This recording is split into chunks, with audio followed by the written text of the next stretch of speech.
Hello प्यारे बच्चों, मेरे चैनल में आप सभी का बहुत बहुत स्वागत है। तो बच्चों, इस वीडियो में हम कक्षा 8वीं की सामाजिक विज्ञान एवं राजनीतिक जीवन थर्ड, जिसका अध्याय 1 है भारतीय संविधान, इसके क्वेश्चन आंसर हम इस वीडियो में सॉल्व करेंगे। तो चलिए बच्चों, वीडियो शुरू करते हैं। तो बच्चों, पहला प्रश्न है, किसी लोकतांत्रिक देश को संविधान की जरूरत क्यों पड़ती है? उत्तर है, किसी लोकतांत्रिक देश को संविधान की जरूरत होने के प्रमुख कारण निम्नलिखित है। नंबर 1, आदर्शों को सूत्रबद्ध करने के लिए। संविधान उन आदर्शों को सूत्रबद्ध करता है जिनके आधार पर नागरिक अपने देश को अपनी इच्छा, अपने सपनों के अनुसार रच सकते हैं। यह नियमों का एक ऐसा समूह होता है जिसको एक देश के सभी लोग अपने देश को चलाने की पद्धति के रूप में अपना सकते हैं। मतलब संविधान में बच्चों क्या होता है, नियम ही होते हैं ना, आप लोगों ने पढ़ा है। पॉइंट नंबर 2 है, संविधान द्वारा यह तय किया जा सकता है कि उस देश की राजनीतिक व्यवस्था कैसी होगी। पॉइंट 3 है, सत्ता के दुरुपयोग को रोकने के लिए। लोकतांत्रिक समाज में प्रायः संविधान ही ऐसे नियम तय करता है जिनके द्वारा राजनेताओं के हाथों सत्ता के दुरुपयोग को रोका जा सकता है।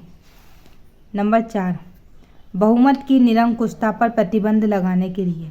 लोकतांत्रिक समाजों में भी बहुमत की निरंकुशता का खतरा बना रहता है। अल्पसंख्यकों पर बहुसंख्यकों की इस निरंकुशता पर प्रतिबंध लगाना भी संविधान का महत्वपूर्ण कार्य होता है या है। नंबर 5 है, व्यापार हित के सिद्धांतों की रक्षा के लिए। लोकतांत्रिक समाजों में कई बार हम मुद्दे पर बहुत तीखे ढंग से सोचने लगते हैं। ऐसे विचार हमारे व्यापक हितों के लिए नुकसानदायक या नुकसानदेह हो सकते हैं। संविधान हमें ऐसी भावनाओं से बचाने में मदद करता है। इस प्रकार संविधान हमें ऐसे फैसले लेने से रोकता है जिनसे उन बड़े सिद्धांतों को ठेस पहुंच सकती है जिनमें देश आस्था रखता हो। ठीक है, इस तरह से आप इसका आंसर लिख लीजिएगा। अब प्रश्न क्रमांक 2 है, नीचे दिए गए 2 दस्तावेजों को हिस्सों में देखिए, ये 1 और ये 2। ठीक है, पहला कॉलम 1990 नेपाल के संविधान का है। दूसरा कॉलम नेपाल के ताज़ा अंतरिम संविधान से लिया गया है। तो 1990 का नेपाल का संविधान, भाग 7 कार्यपालिका, अनुच्छेद 35 कार्यकारी शक्तियाँ। इसका आंसर हाँ, ये इसमें ही है, प्रश्न में आंसर हम अलग से लिखेंगे। ये पूरा प्रश्न है यहाँ से यहाँ तक। नेपाल अधिराज्य की कार्यकारी शक्तियाँ महामहिम नरेश एवं मंत्री परिषद से निहित होगी। और 2015 का नेपाल का संविधान, भाग 7 संघीय कार्यपालिका, अनुच्छेद, ये आरक्षा है बच्चों इधर यहाँ पे। ठीक है, इस तरह से यहाँ पे अनुच्छेद लिखा है, ये भी ऐसे ही लिखा जाएगा। अनुच्छेद 75 कार्यकारी शक्तियाँ। नेपाल की कार्यकारी शक्तियाँ विधान, संविधान और कानून के अनुसार मंत्रिमंडल में निहित होगी। ये पूरा अभी प्रश्न ही चल रहा है। नेपाल के इन दोनों संविधानों में कार्यकारी शक्ति के उपयोग में क्या फर्क दिखाई दिया? देखो, इस बात को ध्यान में रखते हुए आपको क्या लगता है, नेपाल को एक नए संविधान की जरूरत है, क्यों? उत्तर, इसका उत्तर इस प्रकार है। 1990 के नेपाल का संविधान इस सिद्धांत पर आधारित था कि शासन की सर्वोच्च शक्ति राजा के पास रहेगी, क्योंकि वह एक राजतंत्र था। मतलब किसके पास रहेगी शक्ति? राजा के पास। 2015 का नेपाल का संविधान लोकतांत्रिक राज्य का संविधान है। इसमें अंतिम सत्ता जनता के निर्वाचित प्रतिनिधियों से बनी मंत्रिपरिषद से में निहित होगी। फिर इसमें क्या हुआ, चुनाव होने लग गए थे। ठीक है, तो फिर जो सत्ता जनता से निर्वाचित यानी चुने गए प्रतिनिधियों से बनी मंत्रिपरिषद में निहित है, क्योंकि संविधान एवं कानून में भी यह व्यवस्था कर दी गई है। अतः नेपाल को एक नए संविधान की कोई जरूरत नहीं है। अब प्रश्न क्रमांक 3 है बच्चों, अगर निर्वाचित प्रतिनिधियों की शक्ति पर उनका कोई अंकुश न होता तो क्या होता?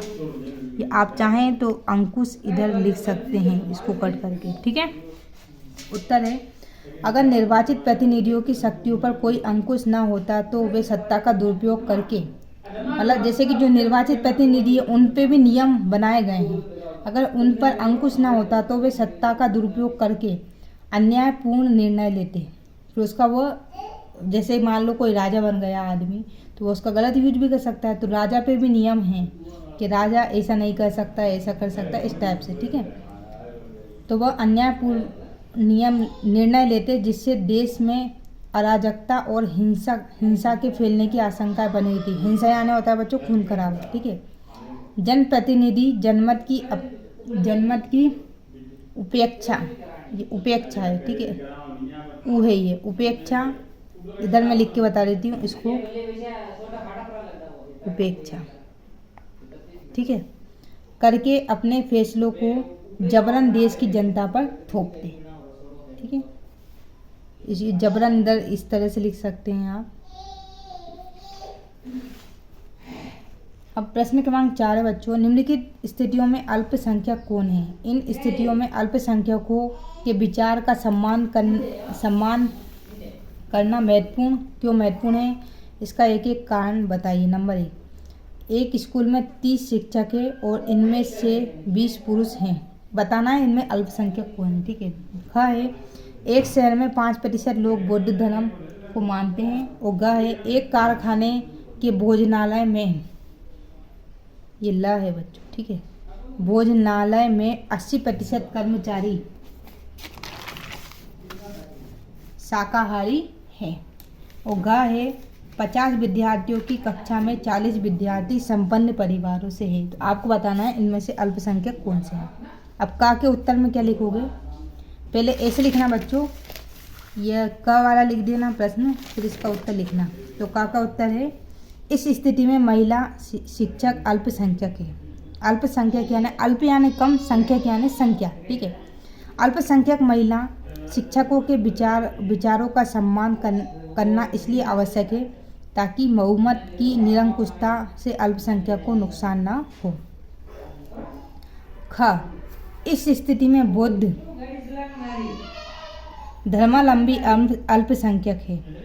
बौद्ध धर्मावलंबी के विचारों का सम्मान करना इसलिए महत्वपूर्ण है ताकि अंतर समुदाय वर्चस्व की स्थापना न हो सके।